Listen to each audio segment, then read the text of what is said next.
ഇന്ന് കക്കാറച്ചി വെച്ചിട്ട് തയ്യാറാക്കുന്ന ഒരു ബിരിയാണിയുടെ റെസിപ്പിയാണ്. അതിന് വേണ്ടിയിട്ട് വേണ്ടത് കക്കാറച്ചിയാണ്. നന്നായിട്ടൊന്ന് വൃത്തിയാക്കി എടുക്കണം. അതിലേക്ക് മുളക് പൊടി, മഞ്ഞൾപ്പൊടി, കുരുമുളക് പൊടി, ആവശ്യത്തിനുള്ള ഉപ്പ്. കുരുമുളക് പൊടി കുറച്ച് കൂടുതലായിട്ട് ചേർക്കണം. കുറച്ച് ഓയിലും ചേർത്ത് നന്നായിട്ടൊന്ന് മാരിനേറ്റ് ചെയ്യുക.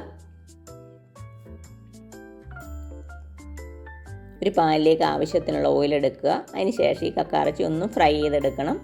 ഓവറായിട്ട് ഫ്രൈ ആകാൻ പാടില്ല.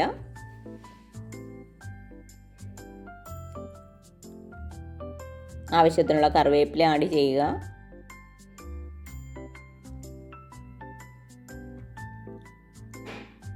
ഒരു പാനിലേക്ക് ഓയിലെടുത്തതിന് ശേഷം അതിലേക്ക് ഗ്രാമ്പൂ, പട്ട, ഏലയ്ക്ക ഇത്രയും ആഡ് ചെയ്യേണ്ടതാണ്. വളരെ കുറച്ച് അളവ് മാത്രം മതിയാകും. ഇതിലേക്ക് ഇഞ്ചിയും വെളുത്തുള്ളിയും പച്ചമുളക് ചതച്ചതും ആഡ് ചെയ്യുക. ഇഞ്ചിയും വെളുത്തുള്ളിയൊക്കെ ചതച്ച് തന്നെ ചേർക്കണം. ഒത്തിരി പേസ്റ്റ് ആക്കാൻ പാടില്ല. അത് നന്നായിട്ടൊന്ന് വാടണം. ആവശ്യത്തിനുള്ള ഉപ്പ് ചേർക്കുക.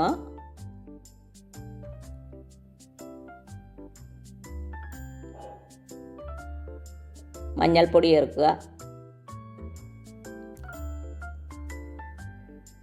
പുതിനയില ചേർക്കുക.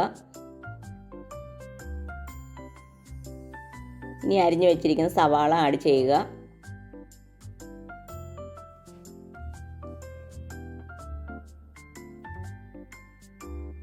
നന്നായിട്ടൊന്ന് വഴറ്റിയെടുക്കുക.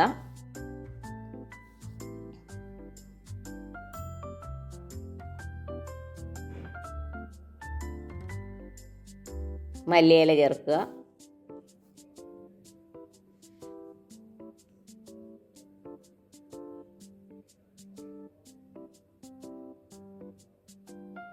ഇനി കുറച്ച് നെയ്യാണ് ആഡ് ചെയ്യുന്നത്. നിങ്ങൾ ഓയിൽ ചേർത്താലും മതി. ഒന്നുകൂടെ ടേസ്റ്റ് കിട്ടാൻ വേണ്ടിയിട്ടാണ്. അതിന് ശേഷം ചെറുതായി അരിഞ്ഞ തക്കാളി ആഡ് ചെയ്യുക. ഇനി അടച്ചു വെച്ചൊന്ന് കുക്ക് ചെയ്യണം. തക്കാളി നന്നായിട്ടൊന്ന് വെന്ത് കിട്ടണം.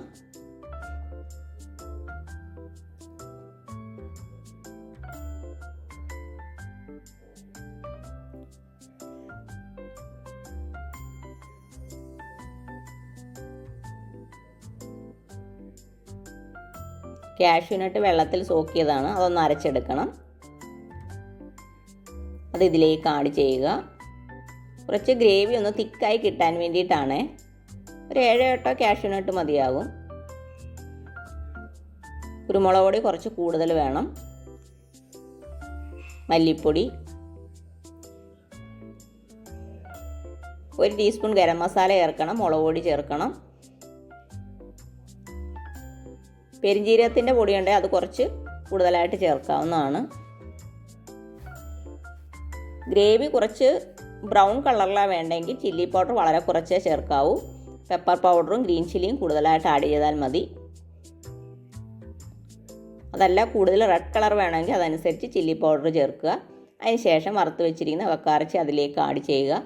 നന്നായിട്ടൊന്ന് വഴറ്റിയെടുക്കുക.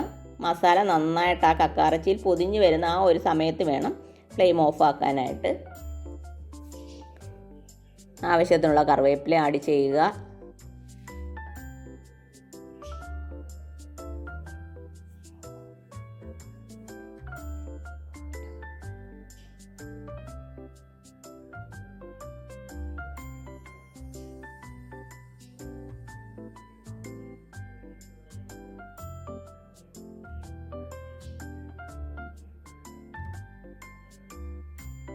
ഇനി റൈസ് വേവിക്കാനായിട്ട് ആവശ്യത്തിനുള്ള വെള്ളം എടുക്കുക. അതിലേക്ക് ഗ്രാമ്പൂവും പട്ട, ഏലക്കയും ബേ ലീഫും എടുക്കുക.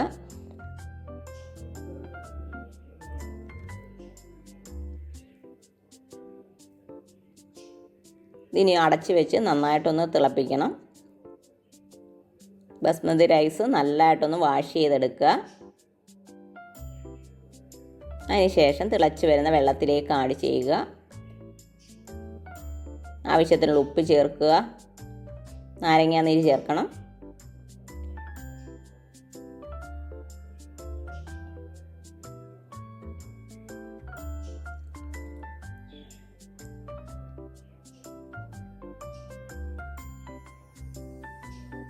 ഒരു 3/4 വേവിൽ വേണം കുക്ക് ചെയ്തെടുക്കാനായിട്ട്. ഇത് നമ്മൾ സ്റ്റീം ചെയ്താണ് എടുക്കുന്നത്. ഏതെങ്കിലും ഒരു ചരുവത്തിൽ കുറച്ച് വെള്ളം എടുത്തതിന് ശേഷം അതിന് മുകളിൽ ഇതുപോലൊരു ഹോളുള്ള പാത്രം കാണുമല്ലോ, അത് വെച്ചിട്ട് അതിലൊരു വാഴയില വെക്കണം. വാഴയില വെച്ചിട്ട് അതിലേക്ക് മസാല ഇടുക.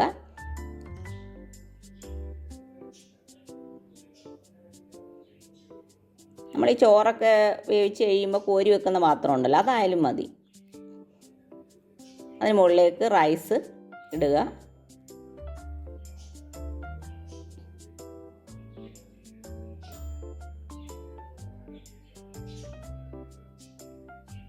നോർമലി നമ്മൾ ദം ചെയ്യുന്നതിന് കുറച്ച് വ്യത്യസ്തമായ രീതിയിലാണ് ഇത് ദം ചെയ്തെടുക്കുന്നത്. സ്റ്റീം ചെയ്യുകയാണ്. അതിലേക്ക് കുറച്ച് കാഷ്യൂനട്ടും റൈസിൻസും ഫ്രൈ ചെയ്ത് ആഡ് ചെയ്യുക. മല്ലിയില, കുറച്ച് പുതിനയില,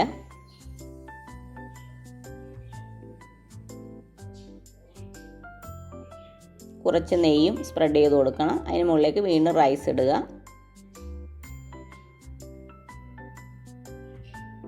കുറച്ച് ഓണിയനും ഫ്രൈ ചെയ്ത് ആഡ് ചെയ്യണേ. ഞാൻ മുകളിൽ മാത്രമാണ് ഓണിയൻ ഫ്രൈ ചെയ്തിട്ടേക്കുന്നത്.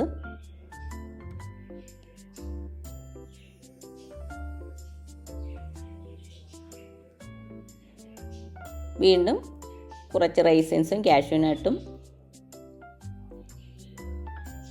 സ്പ്രെഡ് ചെയ്ത് കൊടുക്കുക. കുറച്ച് നെയ്യൊന്ന് സ്പ്രെഡ് ചെയ്യുക. മല്ലിയില, കുറച്ച് പുതിനയില, വറുത്ത ഉള്ളി ഇത്രയും ചേർക്കുക.